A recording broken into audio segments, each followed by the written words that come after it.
Let's just tell everyone we're together. What? Could be kind of fun. There's no way we can convince anyone we actually like each other. Trust me. We're at a wedding, a million miles away from home. Who knows what could happen?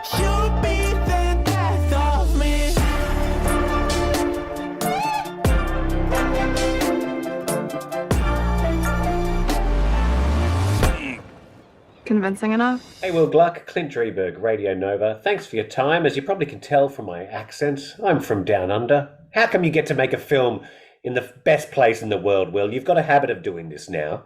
You've done Peter Rabbit. I mean, what's going on here? What is your connection to my homeland? The big question is, why would you move from Australia to Ireland?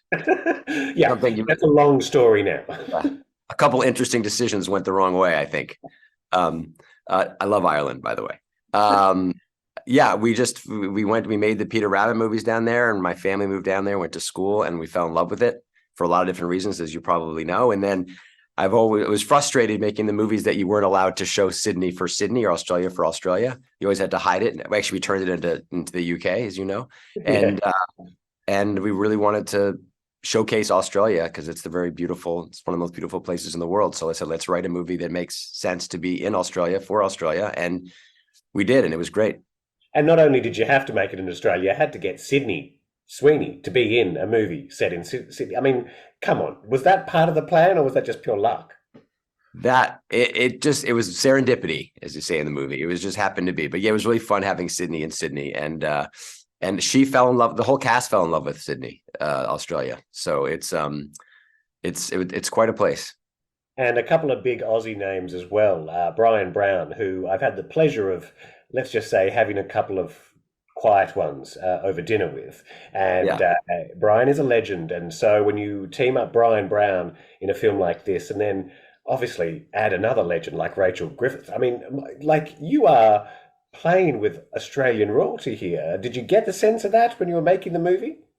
Yeah, I mean, for sure. And Bryan is. I just had a couple quiet ones with Bryan in Sydney about days ago. And I would put him and Rachel and Sam Neill, who is a good friend of ours, in that same kind of category as Australian royalty. Just name dropping. You want an Australian citizenship, don't you? You're trying for one, aren't you? We already have them, my friend.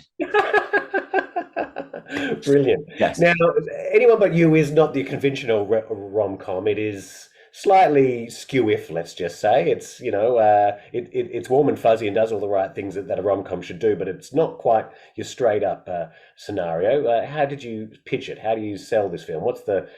How do you describe this in a couple of sentences?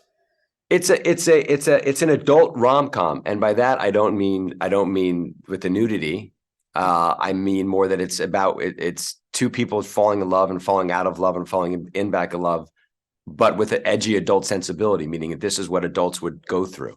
You don't sugar. A lot of rom-coms, which I love all rom-coms, I've made them, they kind of have to sugarcoat and kind of soft pedal a little bit, but this one doesn't, which I think gets to the heart of it even more, because at the very end you realize these two characters actually had to go through something to get back together again.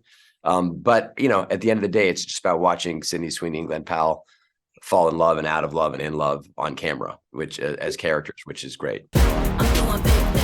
I could never be with someone like him. This girl's a disaster. Stop! Those two are gonna ruin our wedding. Sorry. No way. Honey, look who's here. Who is that? My ex, Jonathan. My parents have been trying to get us back together. He's like a son to us. Maybe we should just tell everyone we're together. What? It would solve that problem for me, and you clearly want Margaret. Right. She sees you with me. She wants what she can't have.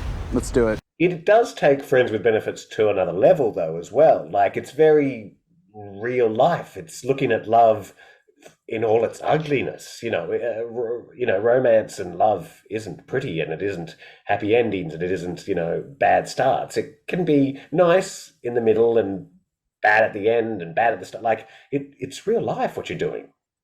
Yeah, I mean, we try to. We try to do as much. I mean, I like all my movies. I like to do as real as life as possible with some heightened elements to it. Yeah. So we tried to with this one, and I think we got there. I hope we did. I think you have, definitely. Now, as As an official Australian, news to me, but I'll let the Prime Minister know. Are you a Vegemite person? Are you Tim Tams? Are you fully immersed in the Australian way of life? Well, So of course, I've had Vegemite, and of course, Tim Tams. We love Tim Tams. I think the new hallmark of an Australian is if they've had Avo toast before the dumb people in LA have had Avo toast. And I'm a dumb person. Now look, you've let yourself go there, Will. It's Avo in Australia. Come on. I didn't want to. You can't be the person that takes on appropriates an Australian accent, because then you're that guy. So, but you're an Australian citizen. Do what you like, Will. Keep making the Australian movies. I'm glad that you're one of us now. I'm glad to call you an Aussie. This is a good, fun film, perfect for the festive season. And I love how you're showing this time of year to the rest of the world too. They don't quite understand Christmas in the heated temperatures and things like that in the beautiful harbour of Sydney. Thank you so much for sharing my home with the world. It's a good, fun film. Thank you. Enjoy the Dublin weather. It's nothing like Sydney.